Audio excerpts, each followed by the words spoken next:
Welcome to FYI. I'm Barry ZeVAN, and it's such a joy to welcome a man who those of you who are watching around the world on YouTube may not know, but for those of us here in the Twin Cities in Minnesota and even other parts of the country, a great anchor and an Emmy winner, Don Shelby, who was former anchor at WCCO TV, Channel 4 here in Minneapolis, a CBS-owned station. And Don, welcome to our show. Thanks, Barry.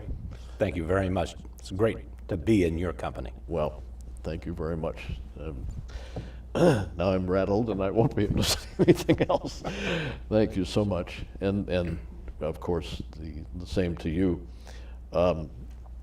There is so much through which you've been, and but I have to ask. Well, I don't have to, but I want to ask. You're a native of Muncie, Indiana, but there are so many towns in Indiana and so many things identified with the name Shelby in Indiana. Are you part of that Shelby family, Shelbyville and Shelby bicycles, et cetera, et cetera? Anything named Shelby, I'm associated with shirt tail wise. Okay. There is Shelby County in Tennessee, where Memphis is. There's Shelby, Kentucky, Shelby, Montana, Shelby, California. I had a peripatetic set of ancestors, particularly on the male side, who traveled around the country. One was I've been able to detect, was a riverboat gambler who left his family after the birth of his children. My grandfather was the first male Shelby in 8 generations to have met his father. Wow. So the men got up and headed out and procreated. Very prolific, too. must have done pretty well to have things named after them. Oh, my goodness, yeah. Shelby, Montana is a little cold, but yes, that's true. That's true. Well, how did this all happen that you got into the news business? Well, I was just a big show-off, Barry. I just wanted attention. I went to a very small school, a very small county school, 54 kids in my senior class, and if anyone was ever required to give a speech, it was me. If anyone was ever required to give the invocation at a banquet, it was me. If anyone ever needed someone to act in a play, it was me. If anyone had to read the announcements in the morning from the principal's office, it was going to be me. And it was something that I adored because I just had this show-off streak in me that craved attention and craved acknowledgement. And so I thought I was going to be an actor. I went to the University of Cincinnati, and I was going to be a filmmaker, documentary filmmaker. And then I was attracted to radio. And I remember telling my mother my second year, she said, "What are you going to be?" And I said, "I'm going to be the most famous Billboard disc jockey of the year." And so I started as a disc jockey, and then I noticed that the guy through the pane in the window in the studio who did 5 minutes of news at the top of the hour was getting the same pay as I was.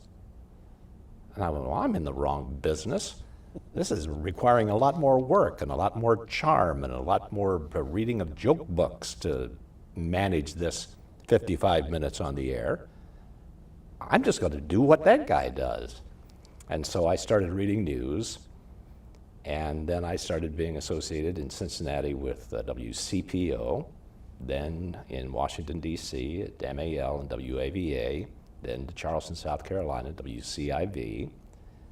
Then I jumped from the 99th market to the 5th largest market when I went to Houston, worked for the estimable Ray Miller down there, and KPRC TV, NBC. And then was hired in 1978 at WCCO on the same day Pat Miles was hired. We were hired as a team to anchor the weekend news, and still one of my all-time best buddies. She's a wonderful, wonderful lady. Yes. I've only met her a couple of times, but what a sweet lady from Cape Girardeau, Missouri. Exactly right. Yeah. Kennett. Kenneth? Kenneth. Oh. Yeah, and that's the way she said it. It's Kenneth, Kennett. But if you wake her up in the middle of the night, which I've never done, but if you were to surprise her and say, where are you from? She'd say, Kenneth. Kenneth. I love it. I love it. KPRC, a fellow with whom I worked in D.C., you and I worked for the same boss Yes. at different years, but was Dan Lovett. Was he there at KPRC? I don't remember Dan at that time. We were probably there at different times. I was there 74 to 78. Yeah, well, he would have been with us in D.C. at Yeah, that time. right. Yeah.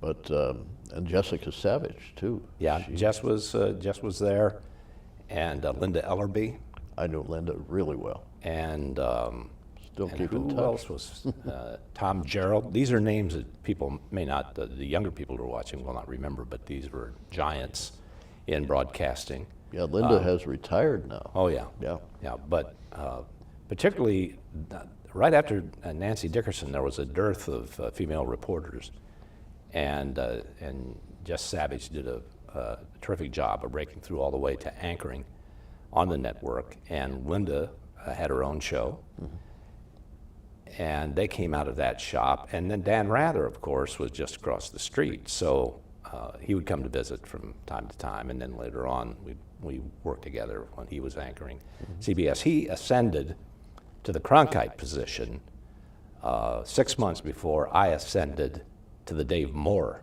position. And there's a story, I don't know if it's true, but that Cronkite was originally scheduled to be the anchor at CCO TV, and he didn't show up for work, for the audition. No, he did. He did? He called in and said he couldn't. He had gotten the job at CBS Television. He was a CBS radio guy primarily, and they had given him some small jobs on television, but he really had a desire to be in television news. And the job posting came at CCO, and he accepted the job. So Cronkite was hired by WCCO, and then he called and said, I've taken this television piece, I think it was You Are There or something. It wasn't a perfectly standard news gig, but You Are There was one of the great shows. Oh, yeah, it was marvelous. The Prudential Insurance Company of America presents There you go. You Are There. So I understand, though, that Dave Moore was sitting in the lobby or something, waiting to do something, and somebody said, Cronkite has just turned down this job. That's basically how Do it you want happened, yeah. this job? See, Dave had gone to the University of Minnesota. Out of Washburn High School, and with two of his buddies out of Washburn, Peter Graves and James Arness. They all were hung around together, lived in the same neighborhood. So after graduation from the theater school, they all went to Hollywood. Peter Graves, of course, stuck, who's the brother of James Arness, James Arness, That's right. the way they said it. And they stayed, and he drove back, kind of tail between his legs, didn't know what he was going to do, and he applied for a job performing. He thought maybe he'd be a booth announcer or something like that, but they made him the news guy, and then the rest is history, and became the most recognizable news figure in the state of Minnesota. Had a higher Q rating than the governor or the president in this state. I don't doubt it. Yeah. Yeah, I had the good fortune, a little sidebar, to when I was at Channel 11, we did features on famous Minnesotans, and so we did a piece in Peter Graves' house in Santa Monica. Yes. And it was very baronial, I should say. Something you would expect from Peter Graves. course. Never got to meet Jim Arness, or Arness. You've had an incredible career in news and in life. Speaking of life, first I'd like to address, first of all, you had a hole in your heart, and that was very well known in the market, and everybody was praying for you a lot. Yes, and the prayers, I'm absolutely convinced, kept me alive. I had what's called a PFO, a patent form ovale, in the septal wall of the heart, and so a blood clot went through, and I had a couple of strokes. And really, it destroyed about 2/3 of my cerebellum. You could see that on the CAT scan. And I was told point blank by the people who were looking at the CAT scan that I would no longer work, that I would be unable to form full sentences, that I would be able to speak, that my career was basically over. And I remember in therapy, I was testing, my mental acuity was at about the 5th or 6th grade level right after the strokes. And so it became apparent to me that something horrible had occurred. And I just kept chugging and kept working and kept doing the exercises and studying and memorizing. And it came back, and in fact, you'll be familiar with this. They kept asking at CCO when I would come back, and the doctor was saying, you need to be down for 3 or 4 months before you undertake anything strenuous, before any stressful situations arise. But I was down for a month because the May ratings period was beginning. And I said, I'm back. But Barry, my balance was so bad when I was anchoring, I had to, if you look at those early pictures, I was holding the desk underneath because I didn't know whether I was leaning. I didn't know whether I was falling over. My balance had gone completely. Wow. And it's come back, and I'm fine now. Nobody would ever know that anything was ever wrong. I always describe it this way, that from the outside looking in, then I'm perfectly normal. From the inside looking out, I know every deficit that I have. Wow. So the trick is to, as it is in life, the deficits that we all have, whether they're caused by a physical anomaly or a mental acuity or by intelligence, those you don't let show. And so I never put myself in a position where some of those debilitated parts of me ever have to be demonstrated. That's incredible. What discipline, though. It does require some strength. Yeah. Did you, it sounds corny and it's very simplistic, but when you were going through this, did you mentally say to yourself, I have to get over this? I mean, did you force yourself emotionally? Yeah, you've read that perfectly well. That's exactly what I did. Wow. Yeah. I had 3 daughters and a wife. Wow. And I was the breadwinner, and that was going to continue. It's fabulous. And I had other things to say. I had other things to do. I had business to conduct. I had things to tell the people that I thought they should know. Sure. And I wanted that. Well, thank God you've emerged very successfully. Thank you. Oh, you're welcome. You've seen hardship during your career, and you did a lot in Romania. Can you refresh the memory of those of us who saw this parts of this series that you did, and how did that happen?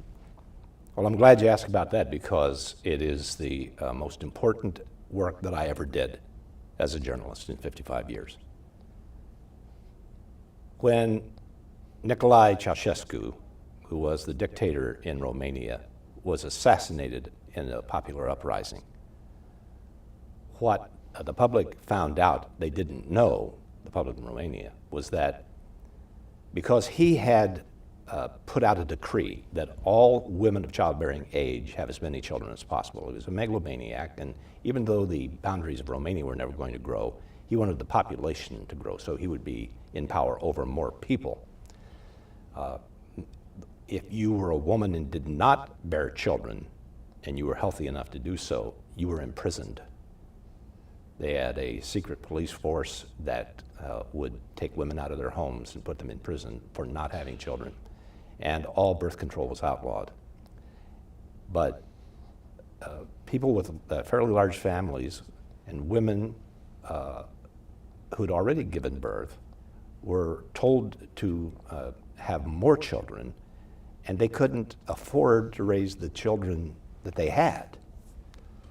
And so the state stepped in and took all those children away from them and housed them in these terrible warehouses where they, some of them,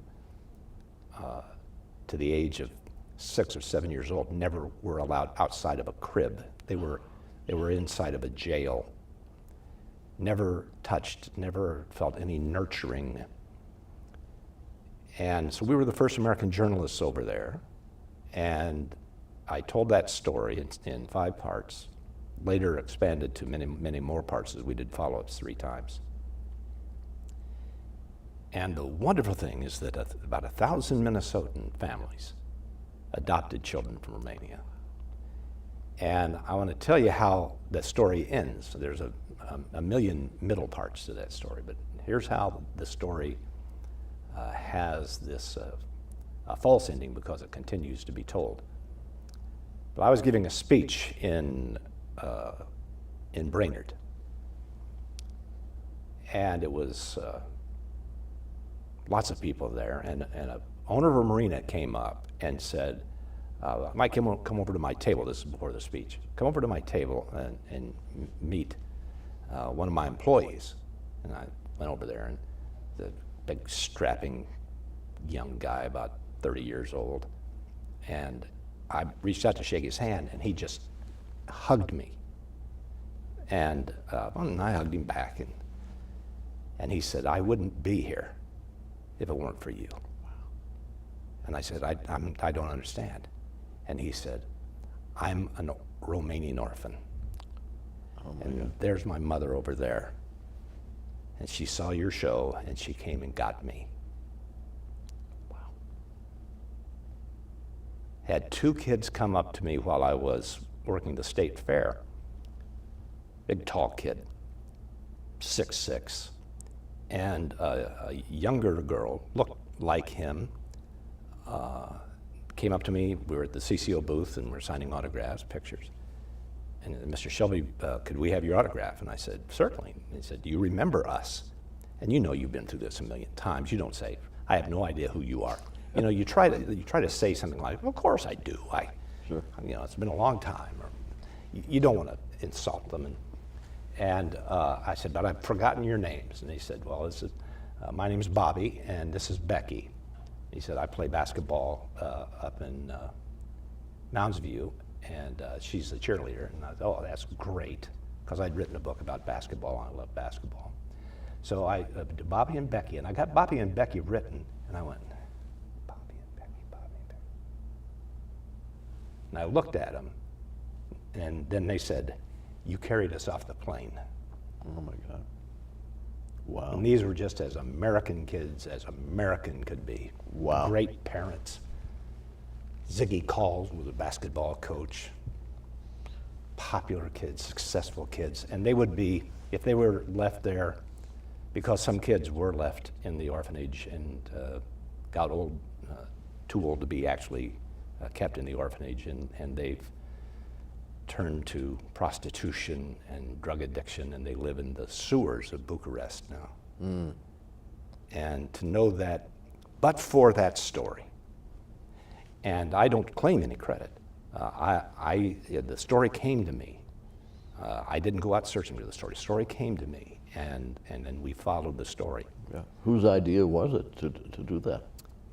It was the idea of a couple of sources. One was an adoption agency that had gotten word that there was trouble in Romania, and a family of a man and a woman who were childless and had talked to the agency and said, we're going. And I said, well, hold on, we'll go with you. Wow. And then we had a wonderful woman, Lucia Anderson here, who was originally from Romania, electrical engineer, and she spoke fluent Romanian, and we took her. And then she became basically the star of the show, because she managed all of this and got all of these adoptions to happen. I assume after Ceausescu was killed, and couldn't have happened to a nicer guy. What a terrible man. Yes. Monster. The welcome for you in Romania must have been really very, very warm. It was extremely warm. At the same time, a bit of national embarrassment took place. And that was, all of these children were being adopted out all over the United States and all over Europe. And that became a point for the new president, Jan Iliescu, who said, we're ashamed. We can't care for our own children. We can't absorb them into our population. We need some help. We need most favored nation trading status with the United States. And we did the first Western journalist to do an interview with President Iliescu, and you could tell he was, this problem chafed him, and I said, give it 30 years, because who knows, if these adoptions are successful, the entire Congress of the United States of America could be made up of Romanian children. Which is true. And he, tears pouring down his face. I said, then you'll get most favored nation trading status. Yeah. And fortunately, we have developed a new relationship. I was going to ask Yeah. if that Yeah. occurred. Yes. Romania had had a troubled history along the way. It had been a Soviet satellite. It had been the supplier of oil for the Nazi regime in Germany. So it had a bad reputation. But back here, the exodus of Romanians and immigrants to the United States has so blessed areas of St. Paul and Minneapolis and the state of Minnesota that I have fallen in with the Romanian immigrants who are here. And they're fully American, but they still love their homeland and still think of the beauty of the Carpathian Mountains and even Transylvania. The beauty of that country in the Black Sea. So my life has been enriched by my association with that country and with those people. And you've enriched so many thousands of lives. Just by good fortune. Well, their good fortune, our good fortune, to have you be the catalyst for that. Really switching gears here now. Show business. You acted, and I'm sorry to say I don't recall the play. Maybe there have been several plays, but since you retired, I know you acted in one play, but I can't remember which one it was, and I know you were wearing stockings. Oh, not stockings. Be honest with the folks. I was wearing fishnet stockings. Yes, that was the Rocky Horror show live. It was, so people remember the Rocky Horror Picture Show. Sure. This was a live performance done at the Lab Theater, and I did it right after I had retired, and it was just the thrill of a lifetime to be able to do that. Great cast of characters, and I could rock some heels. I was wearing 6-inch stilettos besides the fishnet stockings. But I've acted in a number of things. Instead, we did 8 at the Varsity. We did a thing called Safe at Home for the Mixed Blood. And I still do about 50 one-man Mark Twain shows every year. So, Wonderful. and work with Vocal Essence. I'm on the board of Vocal Essence, the great choral group. The ensemble singers and I travel around the state 1 month out of the year and perform river songs and tales with Mark Twain. And we take that all around we get a legacy grant to do that, which is fun. And so April this year will be in Detroit Lakes, Brainerd, Alexandria, Grand Rapids, and Hibbing. Oh, it's wonderful. Congratulations. Yeah. It's a lot of fun. So you got to do the entire spectrum. Yes. You wanted to start in show business and you wound up in show. And I think that is the full circle. I always had this love of theater, and there was this remarkable coincidence that took place in my life, and actually I don't believe in coincidences. There's something about fate that enters into this, but Dave Moore was one of the greatest gifts in my life. Dave was trained in theater as a performer, and then learned by doing journalism. He was not a journalism major, but became one of the most celebrated of all journalists as anchor of WCCO. I was trained as a journalist with just a smattering of theater in my background. And he taught me that anchoring on television and communicating was something that had to be done with a notion toward performance, that you had to be a performer. You just couldn't get on there and look steely-eyed and wear a three-piece suit and set your jaw and list a litany of facts. You had to tell a story, and you had to tell the story in a way that had its drama and its pathos and its humor and arc. And he taught me everything that I know today about how to be on television. And without him, I would have been absolutely nothing. Mm. Well, that's marvelous. A wonderful tribute to Dave.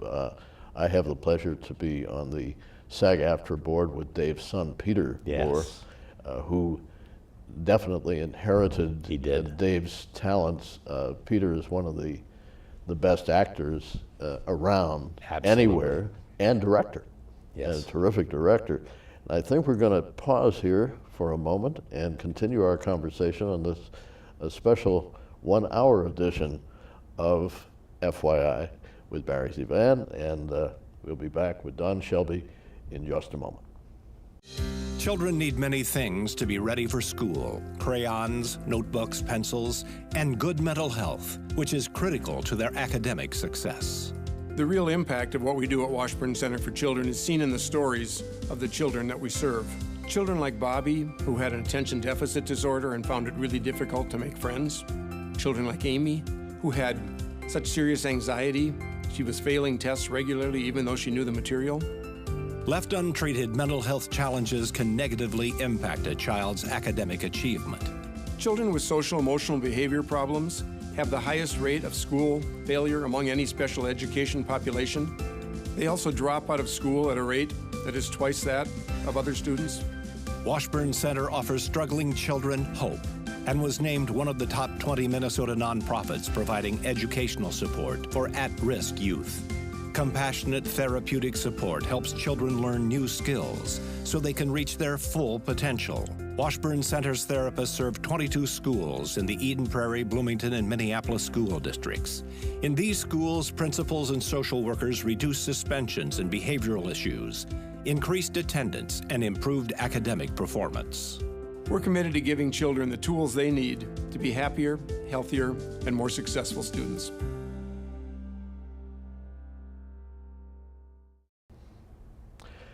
Back with Don Shelby now in this special 1-hour edition, because Don has so much to say that's of interest and inspiration, really, to especially to those of you who might want to enter the broadcast field. Why would anybody want to enter? Some people would say, but no, it's very rewarding in so many ways, because you get to meet so many people too, and in every walk of life. And it educates you. Yes. Educates you. That old saying from The King and I, a very ancient saying, by your pupils you'll be taught. Absolutely right. Absolutely. And I've felt extremely blessed to be able to have met these people, because, as you said in the first section of this program, I'm from a very small city and a county town outside of the city. And I think I was 16 years old, and I had never met a mayor. I had never met a chief of police. I had certainly never met anybody who represented us in Congress. I had I had a very small world. And now, very similar to your experiences and your book, that so you just shake your head and you say, wait a minute, I've interviewed kings and presidents and called members of Congress friends. Nobody would believe that in my hometown. Mm-hmm. Nobody would believe that. And I go back from time to time, and I'm very careful not to say those things, to talk about those things, because I know in my hometown those are experiences that they would, A, not believe, B, think I'm bragging, and C, would feel bad about their own lives. Mm-hmm. So I don't talk about the experiences that I've had when I go back home. That's very kind of you, in especially the third element you mentioned, because when we've both been very blessed. You've been extremely blessed. I've been sort of extremely blessed. But well, you've been very blessed. But by reading your book, you have been around some of the greats of all time. Well, thank you. But what I was going to say was, you do have second thoughts about saying anything to people who have, quote, normal lives, and you don't want them to feel that you're bragging. Yeah. Yeah.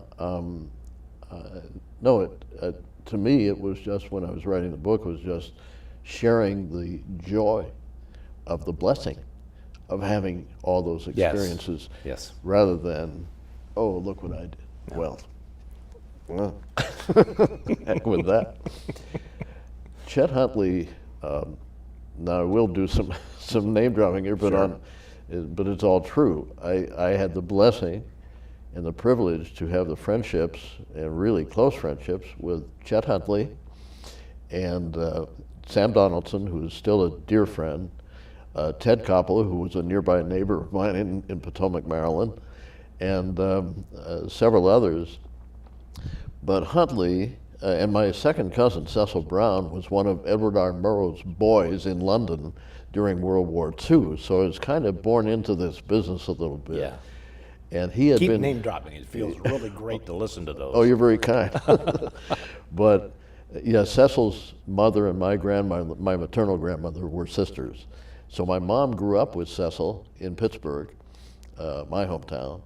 And when we moved to New York to have my continued acting career go farther, we spent a lot of time with Cecil, and he even has a star on the Hollywood Walk of Fame. He's long gone now. But the other boys with him in London were Cronkite and Eric Severide and Charles Collingwood and Robert Trout and all these wonderful, fantastic news people. But Cecil was torpedoed 10 days, this is how he got the Murrow job. 10 days after Pearl Harbor was bombed, he was in the Southwest Pacific on a British freighter, or it was a destroyer actually, called the HMS Repulse. And they were torpedoed by the Japanese, and Cecil held on to whatever he had to hold on to survive. And Murrow heard about it, and in those days sent a wire, a telegram, to the ship saying, we want to talk to Cecil to become one of our reporters in London. Wow. And that's how that happened.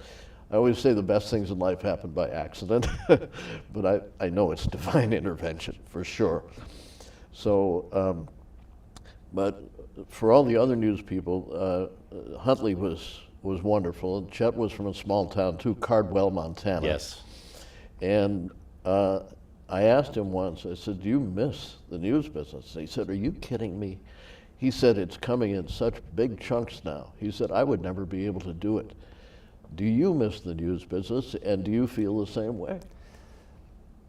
I don't feel, and I think probably Chet was saying something that wasn't completely true, that he wouldn't be able to handle it, because I don't know anything that could ever be too heavy for Chet to lift, because he was that interesting person who anchored. Of course, his foil in Washington, D.C. was David Brinkley, And David was always very obtuse in what he had to say, and a little bit of a North Carolina accent. And Chet Huntley was just this very, almost stiff presence, very serious, almost all the time. So I know that he could have lifted any of the heavy weights that are coming our way these days and coming his way at that time, including Watergate and the Vietnam War. But what he says resonates with me because people ask me, do I miss the news business? And I do not. I do not miss the news business because it's not the business that I was in. It has changed so remarkably. Yeah. And I saw that train coming down the track. I saw the change. And I didn't like what was coming. And I used to win most major arguments as the newsroom leader and the senior reporter on substance versus style. And in the later years that I was there, I was losing every argument, every argument. Style was more important. Ratings were more important than the information that you could provide people so they could develop an informed opinion, which I believe is the absolute zenith of journalistic work. You're not telling people what to do. You're giving them the information and saying, know this and proceed. But if you remember, in 1976, Patty Chayefsky wrote a piece for motion pictures called Network. Mm-hmm. And in it, Albert Finney plays an anchor named Howard Beale. And at some point, Howard Beale goes a little mad and begins telling the full truth, which you are not supposed to do. And he was the one who, even our younger viewers would recognize this and say, I want you to get up. I want you to stand up right now, and I want you to go to the window. I want you to stick your head out, and I want you to scream, I'm as mad as hell, and I am not going to take this anymore. Well, I think that there was some suspicion on the part at WCCO that I was about to go full Howard Beale. Wow. Now, I wasn't going mad, but I was mad. I was angry that we were not doing, not just the CCO, nationwide, even at the networks, even the cable operations.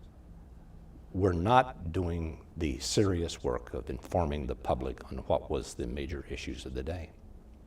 And now we're in a situation where the current occupant of the White House is saying things about the press that it is not to be believed and is an enemy of the people. I think I'm quoting him correctly.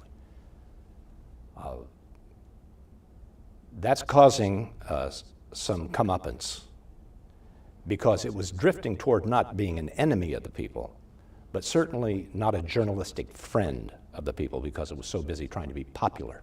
Mm. And I don't buy the idea of fake news. I never saw bias within a news story in my life, but bias does exist in the choice of the story you choose to tell.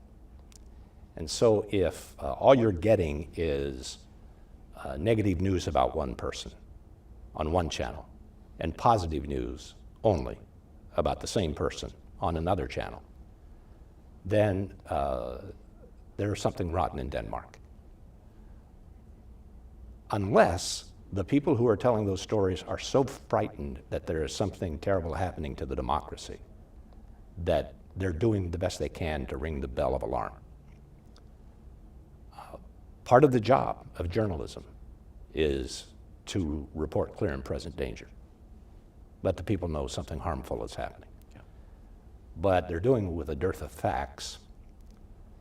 And facts have become, Barry, in this period of time, something I have always relied on. I've believed in fact. Fact is the most important. Objective truth is the most important thing to me. Yeah. Whether it comes from the left or whether it comes from the right, whether it comes from the farmer or it comes from the urban dweller, there is an objective truth. 2 + 2 is 4. that cannot be argued, can be demonstrated. 2 + 2 is 4. Some string theorists may say, well, I can make it change. But we know 2 + 2 is 4. 2 apples and 2 apples make 4 apples. That's an objective truth. And when news people try to tell an objective truth, where all the evidence available says this is where the truth lies in this spectrum, and it's disregarded by the audience, the truth is disregarded by the audience, then based on either political affiliation or faith or belief or an inclination, something that Uncle Fred told them was true, as opposed to what the evidence says, where the preponderance of evidence lies, the underpinning of the civil court system that's put before juries. You're not asked to decide to a moral certainty whether this is true. You're just to decide where the evidence, the heaviest degree of evidence lies, and make a decision based on that. That we find ourselves in a world where reality has become a matter of whatever it is you believe is true. Mm-hmm. And that cannot stand. A democracy cannot stand if people will see the truth presented to them and turn away from it and say, that can't be true.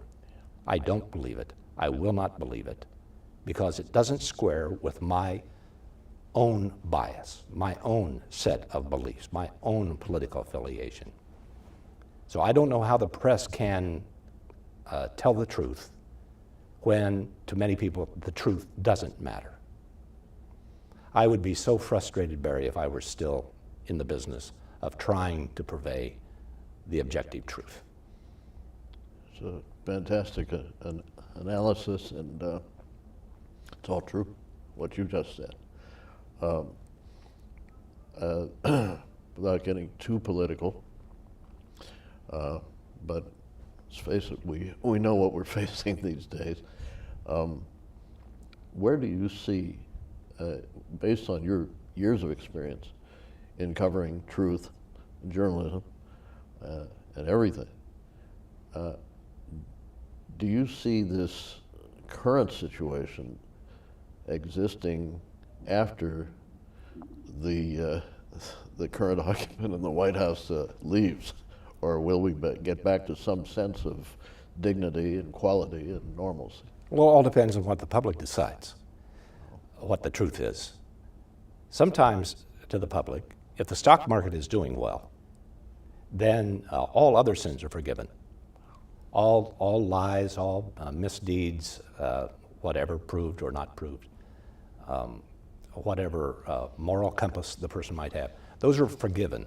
And it's just not the current occupant. That's been true throughout our history, because we make decisions based on how good we feel as individuals, not how good the country feels.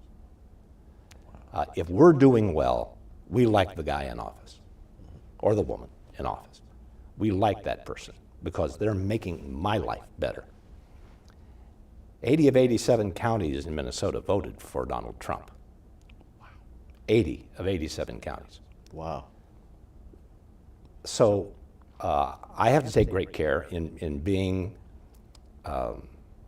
equanimous in how I approach this story, knowing that there are great numbers of people who believed a change was necessary, mm-hmm. and voted, I think, voted their consciences, but their consciences being guided by their own condition. Mm-hmm. If you were in Cleveland and you didn't vote for Donald Trump, I would think you were mindless, because he said, I'm going to bring all your steel mills back.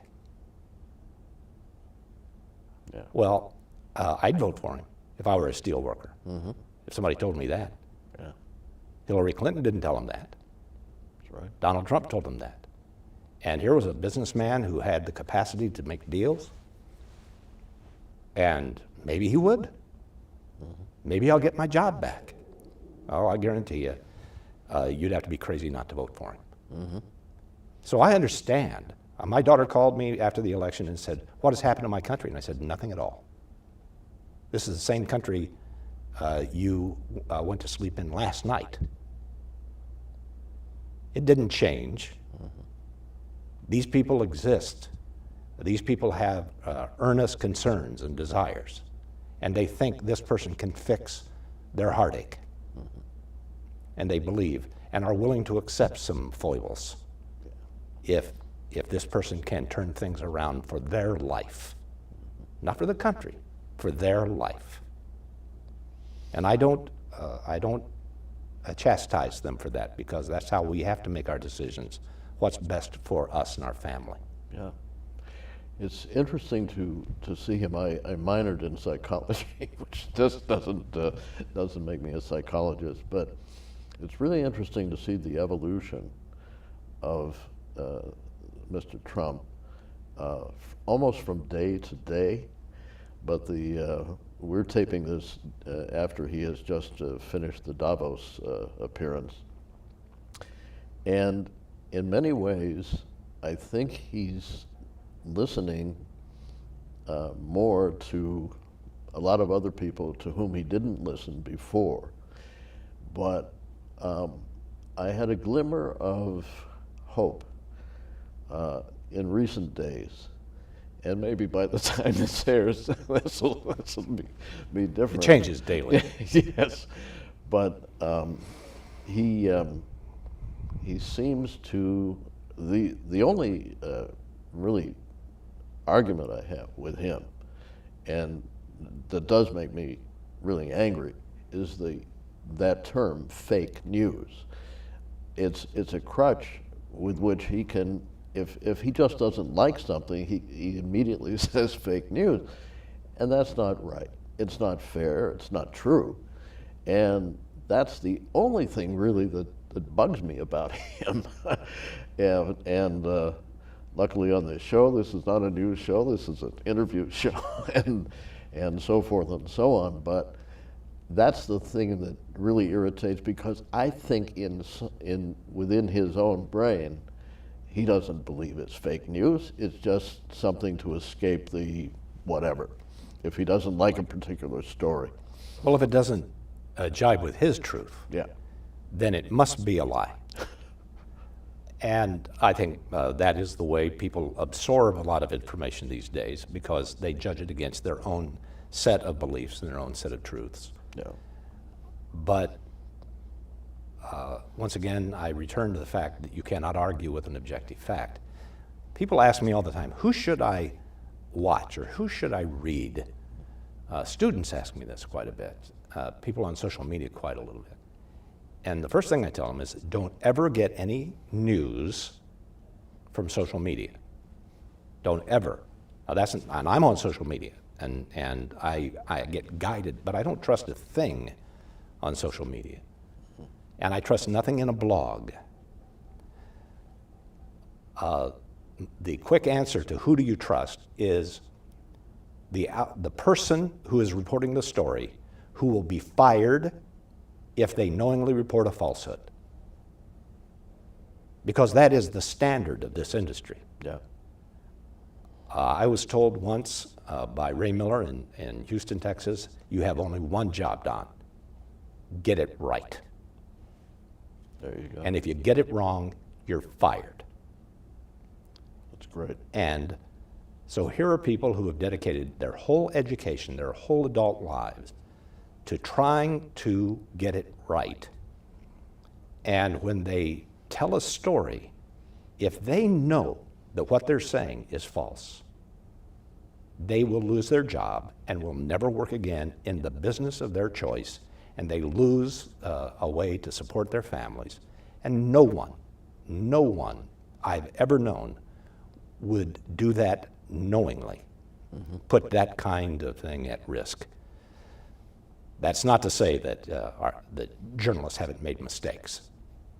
In fact, the Supreme Court of the United States has decided that journalists can freely make mistakes when they're talking about public officials in the free exercise of truth-seeking mistakes are bound to be made, and they will not try to inhibit a reporter's diligent efforts by saying that an error is a wrong. Sometimes we misspell a name. Can't go to jail on a misspelled name. The Supreme Court says. Sometimes you say something wrong, and when you find it's wrong, you immediately apologize and correct it. It is a standard of this business to do that, and I ask this audience, is there any other profession that you know of in the world where the primary standard is to tell the truth all the time? Wow. That says it. That nails it. It's true. I want to go back briefly to Chet Huntley and David Brinkley. Sure. When I moved to Washington, D.C., I knew Chet's widow to Tippy Stringer. And Tippy said, well, David actually introduced Chet and me. And so she told me the story that she was the color girl for NBC in New York, or in D.C., and Chet was in New York. And he said, who's the girl? To David. And he said, well, I can introduce you. So they got introduced, and of course eventually got married. So Tippy said, when you go to D.C., just call David and say hello, and perhaps you two will get together sometime. So, but just say hi for me. So I got hold of David up at WRC, and I said, my name is Barry ZeVAN. I've just joined Channel 7, and Tippy and I are friends, and she just instructed me to say hello for her. And he said, thank you. And that was it. David Brinkley said 2 words to me, thank you. I said, well, bye-bye. And I'll never forget it. No. But at least he was polite. You know? No, that is something too. Now, our cities, the Twin Cities, when we're taping this a little bit over a week before the Super Bowl happens, and I think that people in the rest of the world and the rest of this country, as I say, thanks to YouTube, we're seen everywhere and anywhere, but they don't realize the strength of these markets, these cities, the incredible people who were born here, well, you mentioned Jim Arness, of course, and Peter Graves, but J. Paul Getty was born here. Yeah. And, you know, Don't forget Bob Dylan, don't Bob Dylan, well, up in, Hibbing. actually Yeah. born in Duluth, but then Yeah. they raised in Hibbing. I knew his mother briefly. So did I. Oh, B? She went to the same B. dentist Reitman? as I did. Oh, she was a wildcat. Yes. Firecracker, and said only in the most loving way, by the way. Yeah, B. Reitman. Yep. And but it just the numbers of people. I think I mentioned this a couple of shows ago. Ann Southern. There were so many actors and actresses who came out of here. Of course, Eddie Albert, who I got to know, he had a little farm in front of his house in Pacific Palisades. He said he was driving the neighbors crazy because he was growing corn in the front yard. and he did it on purpose. But Ann Southern and I was filming Art Linkletter for House Party and in Sun Valley, Idaho, and wound up with Ann Southern for some reason at this place called the Boiler Room, which is the actual boiler room for the big hotel in Sun Valley. And so it's still on the wall down there. Ann plus Barry, true, you know, with a little heart, you know. But just did our dance. And my wife's watching it. Forget it. No, never did that. Nothing happened. Well, something surely has happened to us. We have about another minute or so done. Any closing thoughts for our viewers? If I have a closing thought, it would be to ask your audience to rethink the idea of critical thinking. to look at all the evidence of every story. Do not accept anything on its face. Do your own research. Don't read one story and make up your mind. Read several stories. Read the same subject matter from a different point of view. Understand what someone who doesn't agree with you thinks. And rather than be angry, see if there's anything instructive in there that can add or detract from your own position. Because what we lack today, it seems to me, as I say, sitting here long in the tooth and gray in the beard, is critical thinking. The country lacks the ability generally to critically think and to arrive at a reality that is the basis upon which they will form an informed opinion. And that requires critical thinking, not repeating what someone else has said, not taking on face value what your party says, whichever party it might be, but to do the hard work of being a citizen, Barry. The hard work of being a citizen. Being a citizen is not easy. Amen. Amen to that. If you work to improve yourself, and when you've improved yourself, you work to help others improve themselves. And when that's completed, you work to help improve the condition of your city and your county and your state and your country and the planet. If you can hold that as something important in your life, that your role as a citizen is to do all those things, then I think the public is going to be an admirable public.